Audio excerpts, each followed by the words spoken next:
Hello students, जैसा कि आप जानते होंगे दिल्ली हाई कोर्ट ने मार्च 2023 में सीनियर पीए और पीए की वैकेंसीज निकाली थी, जिसमें उन्होंने एडवर्टीजमेंट में मेंशन किया था कि स्टेज 1 में टाइपिंग टेस्ट होगा 10 मिनट का, और उसके बाद स्टेज 2 में स्टेनोग्राफी का एग्ज़ाम होगा।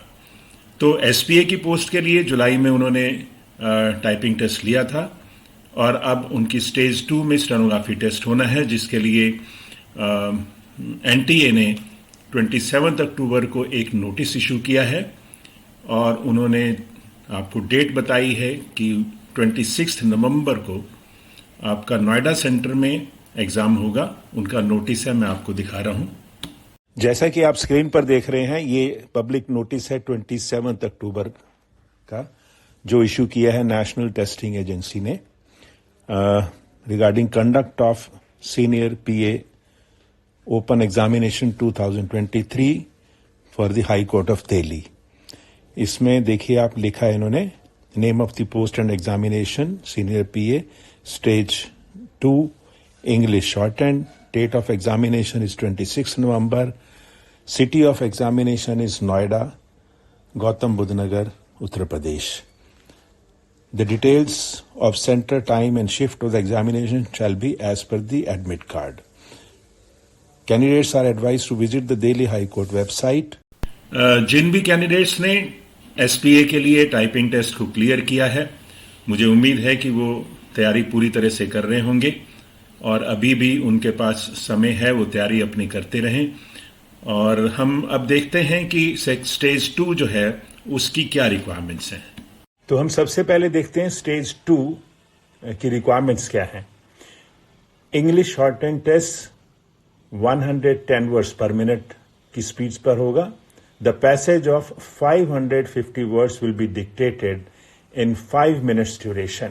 तो आपको 550 वर्ड की 5 मिनट की डिक्टेशन दी जाएगी, और जिसके टोटल मार्क्स होंगे 100। ठीक है। Candidates will get 45 minutes duration to transcribe the dictated passage on computers. No extra time will be given for reading the passage. तो जैसे ही डिक्टेशन खत्म होगी, तब आपको उसके बाद 45 मिनट मिलेंगे, और रीडिंग के लिए आपको टाइम अलग से नहीं मिलेगा। लेकिन जो हमें नॉर्मल प्रोसेस होता है कि हम रीडिंग करते हैं, तो हमें रीडिंग जरूर करनी है पैसेज की, और जहां भी हमें आउटलाइन का कंफ्यूजन है उसको ठीक भी करना चाहिए, चाहे उसमें 5 मिनट लगे, और हो सकता है 5 से 10 मिनट लग सकते हैं। तो उसको हमने छोड़ना नहीं है कि हम इसको छोड़ दें, हम रीडिंग नहीं करेंगे, ये एक गलती होगी। हाँ, अगर कोई कैंडिडेट श्योर है कि मैंने 100% ठीक लिखा है, तो वो फिर ट्रांसक्राइब कर सकता है शुरू। बट मेरी सजेशन ये है कि आप 5 मिनट जरूर लीजिएगा, वो आपको हेल्प करेंगे आपकी ट्रांसक्रिप्शन को एक्यूरेसी के साथ करने में। उसके बाद है total time 5 minutes for dictation and 45 minutes for transcription. ठीक है। फिर नीचे है total number of mistakes permissible would be 3% of the total words dictated. तो 3% की अगर बात करें, तो क्योंकि 550 वर्ड हैं, तो आपको 16 कहें तो 16.5, 16.5 या 16.5 मिस्टेक्स जो हैं अलाउड होंगी। उसके बाद 6 marks will be deducted for committing 1 full mistake each, and 3 marks will be deducted for committing every half mistake. तो 16 6 96 और एक आधी के लिए 3 मार्क्स हो गए, तो आपको 100 मार्क्स ऐसे होगा। और जैसे जैसे आप मिस्टेक करते जाएंगे, उस हिसाब से आपके मार्क्स जो है कम होते जाएंगे, ये ध्यान रखिएगा। Candidates committing 16.5 mistake will get 1 mark. जिसने 16.5 कर ली उसको 1 नंबर मिलेगा। Candidates committing more than 16.5 mistakes will be disqualified. जिसकी 17 मिस्टेक हो गई वो बाहर। Each candidate will be given opportunity to appear in 2 shortened dictation transcription tests, and best of the 2 will be considered. ये एक अच्छी अपॉर्चुनिटी है, मैं कह रहा हूं, क्योंकि 2 पैसेज आपको मिलेंगे अलग अलग। तो नॉर्मली तो दोनों एवरेज होनी चाहिए, लेकिन फिर भी होता है कभी किसी रीजन से आदमी को कोई डिफिकल्ट लगता है, तो दोनों तो नहीं लगने चाहिए। अगर आपने प्रैक्टिस कर रखी है और डेली आप ट्रांसक्रिप्शन करते हैं, मे बी एक वो आपको लीगल दे दें, एक जनरल दे दें, जो भी सिचुएशन होगी हमें नहीं मालूम, बट 2 आपको टेस्ट करने होंगे और 2 में से जिसके आपके अच्छे होंगे वो आपको दिया जाएगा। तो आपको बहुत केयरफुली इस चीज को करना है, टेस्ट को।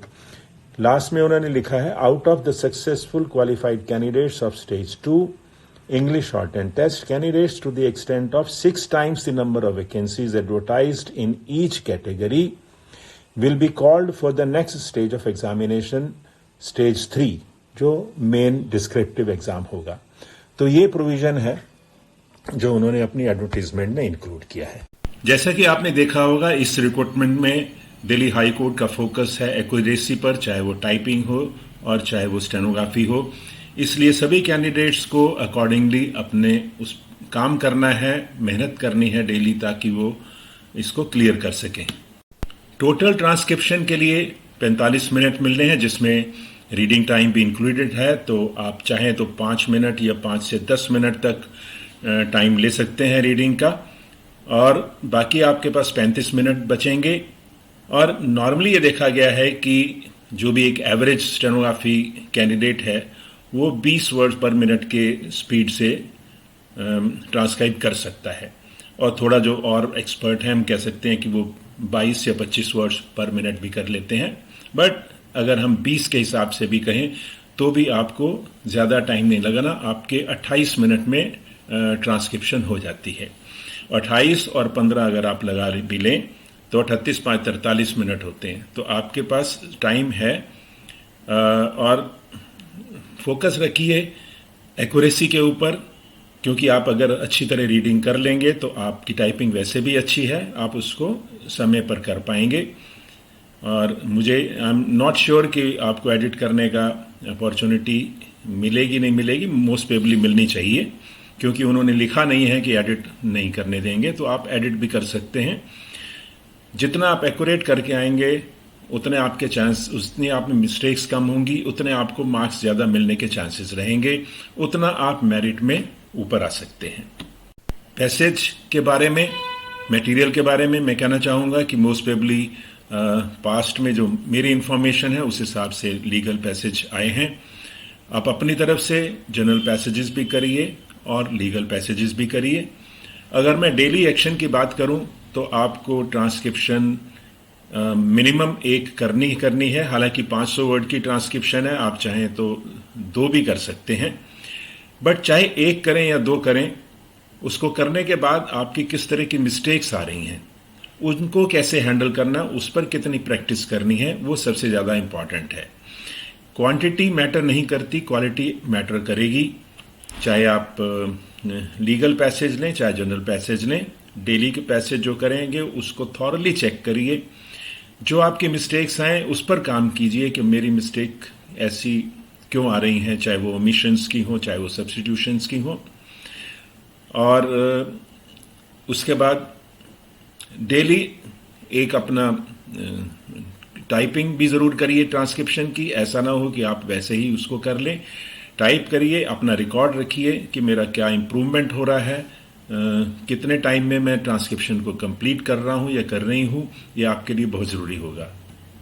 जो कैंडिडेट्स पीए के लिए वेट कर रहे होंगे टाइपिंग का और स्टेनोग्राफी का, उनको नेचुरली जो सीनियर पीए का होगा उनसे पता लग जाएगा कि किस तरह का मटेरियल आ रहा है। वो भी अपनी तैयारी को करते रहें और फोकस करें एक्यूरेसी पर। इसके अलावा ये वीडियो सभी कैंडिडेट्स के लिए है जो भी अपॉर्चुनिटी, सिमिलर अपॉर्चुनिटी या इस अपॉर्चुनिटी के लिए अपनी तैयारी कर रहे हैं। वो ध्यान रखें कि इम्पॉर्टेंस जो है, फोकस जो है वो उनका एक्यूरेसी के ऊपर है। यही मैं आपको इस वीडियो में कन्वे करना चाहता था। That's all, thank you.